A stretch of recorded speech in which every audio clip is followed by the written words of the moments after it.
ভারত মহাসাগরের গভীরে অজানা স্রোত বইছে। সেই স্রোতের সঙ্গে সঙ্গে চলছে কূটনীতি, গুপ্তচরবৃত্তি আর আধিপত্য কায়েমের খেলা। দুনিয়ার নজর যেখানে আটকে আছে, বেইজিং আর নয়াদিল্লির দ্বন্দ্বে তৈরি হচ্ছে নতুন কাহিনী।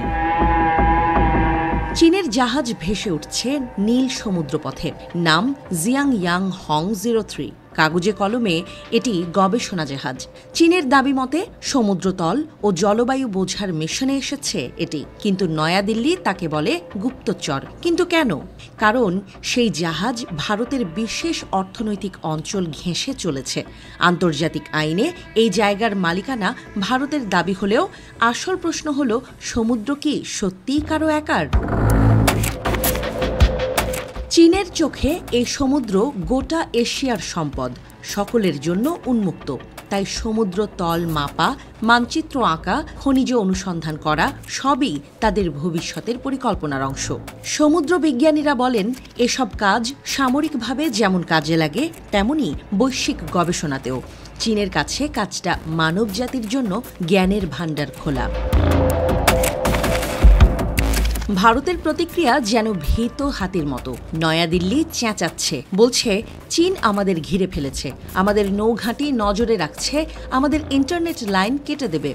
ভয়, আতঙ্ক আর অবিশ্বাসে প্রতিটি পদক্ষেপ তাদের মনে করাচ্ছে চীন মানেই হুমকি। তবে বিশ্লেষকরা বলেন, আসলে এই আতঙ্ক ভারতের নিজেরই সৃষ্ট। বহু বছর ধরে ভারত মহাসাগরকে তারা নিজেদের রাজত্ব ভেবেছে। অন্য কেউ সেখানে এলে তাদের চোখে সেটা ষড়যন্ত্র। অথচ চীন শুধু নিজের ভবিষ্যৎ নিরাপত্তা আর অর্থনীতির স্বার্থে কাজ করছে। ভারত মহাসাগর শুধু বাণিজ্যের রাস্তা নয়, এটা খাদ্য আর খনিজ সম্পদের ভাণ্ডার। এখানে প্রচুর মাছ, কোবাল্ট, তামা, নিকেল, এমনকি তেলের ভাণ্ডারও আছে। চীন বলছে এই সম্পদ সবার, মানুষের উন্নতির জন্য। কিন্তু ভারত চায় এগুলো শুধু তার দখলে থাকুক। তাই তারা চীনের প্রতিটি পদক্ষেপকে ভিলেনি বলে প্রচার করছে। যখন চীনের জাহাজ সমুদ্রতল মাপে, ভারত তাকে স্পাই শিপ বলে। কিন্তু একই কাজ ভারতও করে নিজের জাহাজ দিয়ে। পার্থক্য শুধু ভারত অন্যকে সন্দেহ করে, আর চীন নিজের মিশনকে উন্মুক্ত গবেষণা বলে প্রচার করে। ভারতের এক সমুদ্র বিজ্ঞানীর মতে, এই মানচিত্র তৈরি হলে নতুন সাবমেরিন রুট তৈরি হবে, ড্রোন চলাচল সহজ হবে। এগুলো সামরিক সুবিধা দিলেও সমুদ্র বিজ্ঞানের ক্ষেত্রেও তা বিপ্লব আনবে। ভারত সেটা স্বীকার না করে চীনের ওপর দোষ চাপাচ্ছে।